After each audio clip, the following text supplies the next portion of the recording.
Bismillahirrahmanirrahim. Assalamualaikum warahmatullahi wabarakatuh. Salam sejahtera bagi kita semua. Om Swastiastu, Namo Buddhaya, salam kebajikan. Yang saya hormati Bapak Kepala Madrasah Man 1 Jember, yang saya hormati Bapak Ibu Guru serta staf dan karyawan Man 1 Jember, dan teman-teman yang saya sayangi.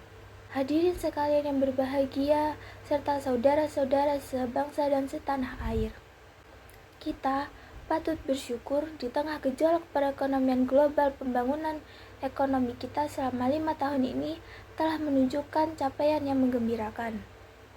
Pertumbuhan ekonomi kita trennya meningkat dari 4,88% di tahun 2015 menjadi 5,17% di tahun 2018. Dan terakhir, semester 1 2019 mencapai 0,6%. Angka pengangguran menurun dari 5,81% pada Februari 2015 menjadi 5,01% pada Februari 2019.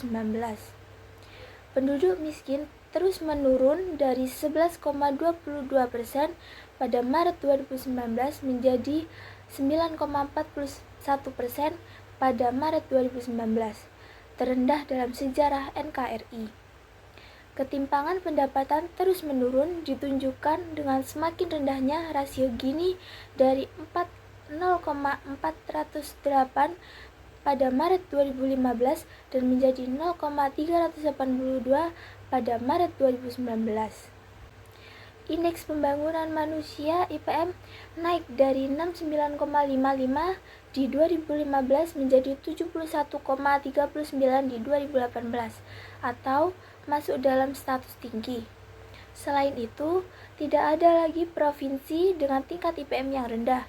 Logistic Performance Index atau LPI naik dari peringkat 53 dunia pada 2014 menjadi peringkat 46 dunia pada 2018. Dalam Global Competitiveness Index, kualitas infrastruktur kita termasuk listrik dan air meningkat dari peringkat 81 dunia pada 2015 menjadi peringkat 71 dunia pada 2018. Berbagai capaian tersebut tidak terlepas dari reformasi fiskal yang telah kita lakukan. Kita tidak lagi menggunakan pola money flow function, tetapi money flow program. Kita tidak lagi berorientasi pada progress dan output, tetapi pada impact dan outcome. Kita terus mengelola fiskal agar lebih sehat, lebih adil, dan menopang kemandirian. Namun, kita tidak boleh lengah. Tantangan ekonomi ke depan semakin berat dan semakin kompleks. Ekonomi dunia sedang mengalami ketidakpastian. Beberapa emerging market sedang mengalami krisis dan beberapa negara sedang mengalami pertumbuhan negatif.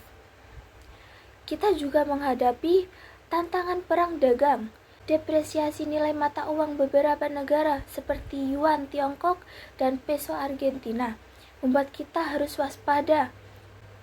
Hadirin sekalian yang saya muliakan, saat negara-negara lain ekonominya melambat, ekonomi kita harus mampu tumbuh. Situasi krisis harus kita balik sebagai peluang. Kita harus jeli, kita manfaatkan kesulitan sebagai kekuatan untuk bangkit, untuk tumbuh, untuk Indonesia maju.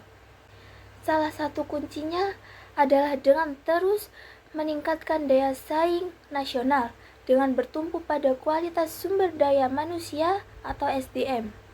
SDM yang berkualitas merupakan modal penting memasuki era ekonomi berbasis digital. Berbagai program pembangunan SDM kita siapkan untuk memastikan bonus demografi menjadi bonus lompatan kemajuan.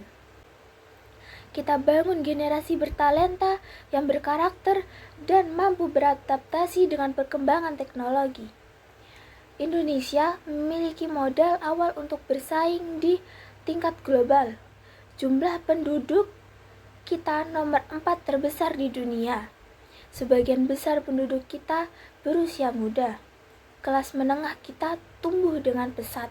Saya yakin dengan fokus pada peningkatan kualitas SDM, Indonesia dapat segera mewujudkan visinya menjadi negara maju.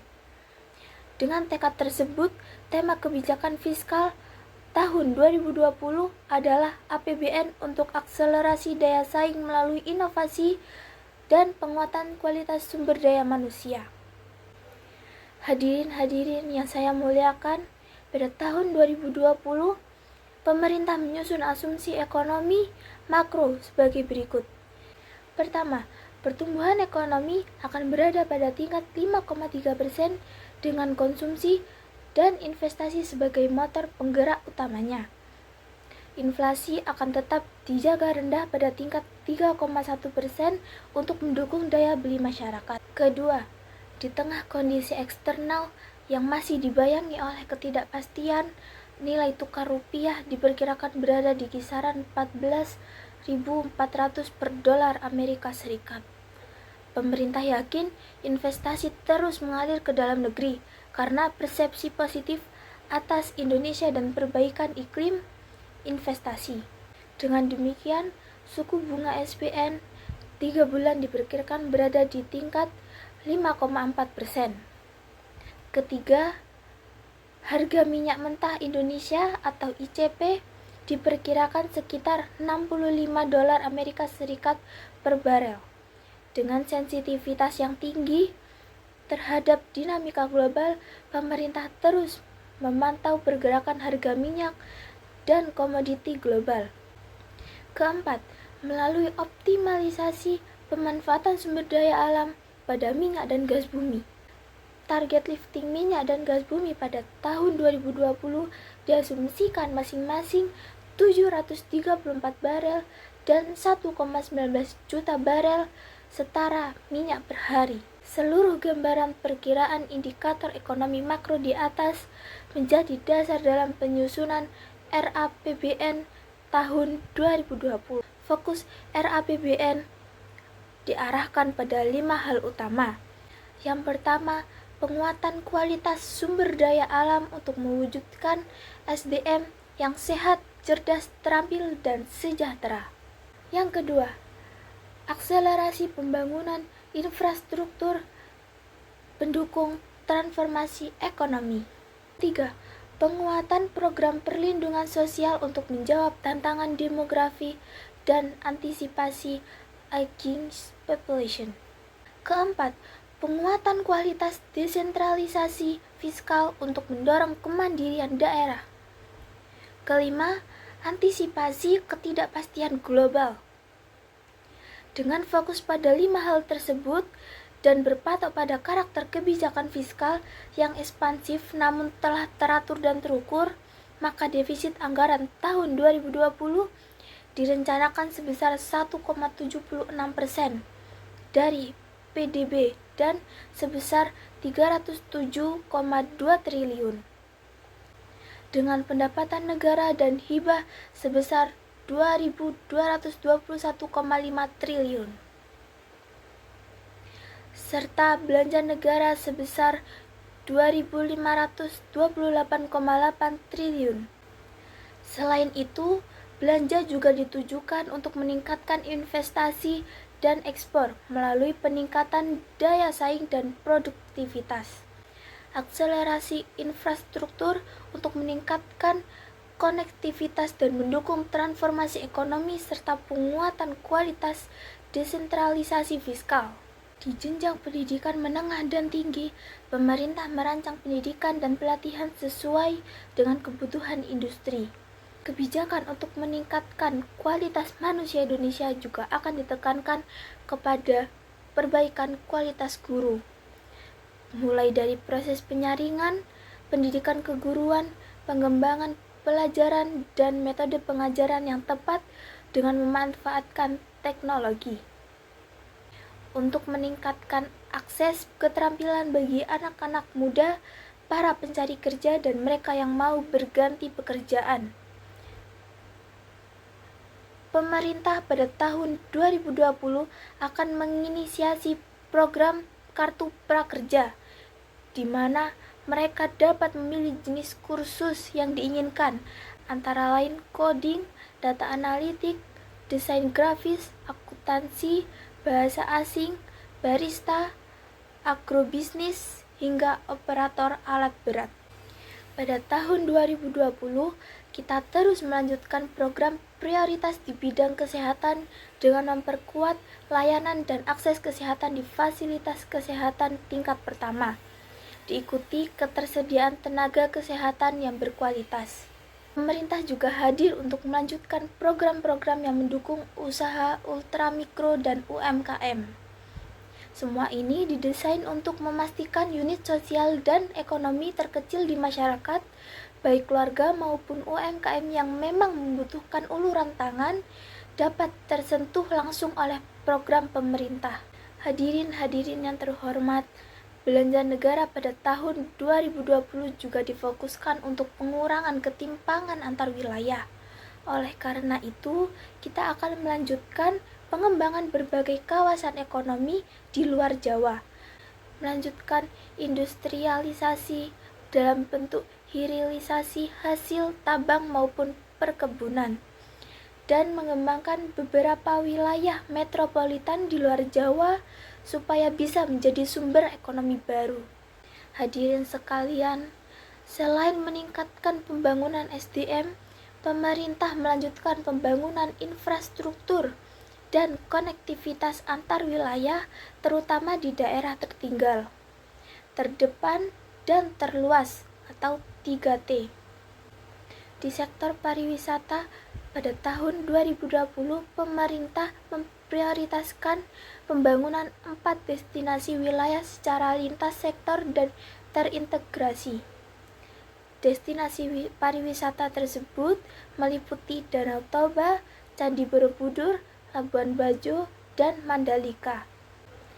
Subsidi energi untuk BBM, listrik, LPG 3 kilo, serta subsidi pupuk terus diperbaiki agar tepat sasaran dan efektif membantu rakyat yang kurang mampu, agar menjaga efisiensi dan daya saing ekonomi, serta meningkatkan produktivitas petani.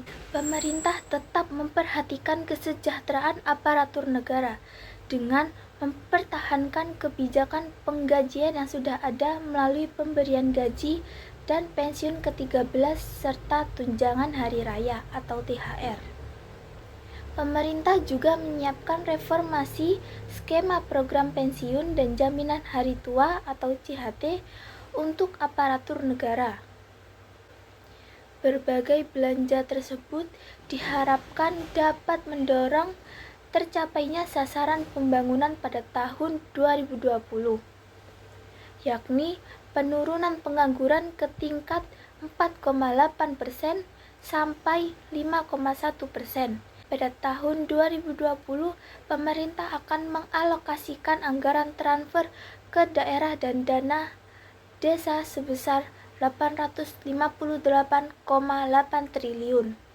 Jumlah tersebut sudah meningkat 5,4% dari perkiraan realisasi tahun 2019 atau meningkat 37,8% dari realisasinya di tahun 2015 yang sebesar 623,1 triliun. Pemerintah juga akan menempuh kebijakan pemerataan level playing field bagi pelaku usaha konvensional atau e-commerce untuk mengoptimalkan penerimaan perpajakan di era digital. Hadirin yang terhormat, saya mengajak kita semua agar mulai hari ini, mulai detik ini, mulai saat ini, kita gerakkan seluruh sumber daya ekonomi Indonesia untuk mewujudkan lompatan-lompatan kemajuan. Kita buktikan bahwa Indonesia memang layak dan mampu menjadi salah satu kekuatan ekonomi dunia.